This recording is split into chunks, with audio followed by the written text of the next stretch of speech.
Hello guys, welcome to my channel. Today we are going to see how to fix FIFA 15. There was one bad file. Let's fix it guys. Go to search menu and type Windows Security, click on open it. Select the virus and threat protection and select the protection history and select the thread found option and select yes. And as you can see, game file is in here. Select the action and select the allow on this device option and select yes. Now go to virus and threat protection and select the manage settings. Scroll down and select the add or remove exclusions and select yes. Select add an exclusion and select folder. And you just need to navigate to the games folder. Select the game folder and select folder option.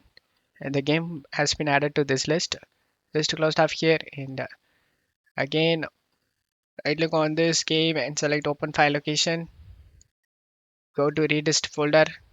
Double click on quick SFV. Select the file and select open.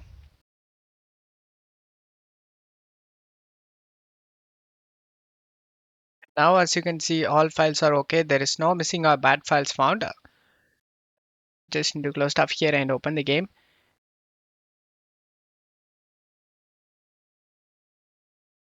As you can see the game opens up without having any problem and you will never face any game related problem guys. Don't forget to leave a like guys. Thank you.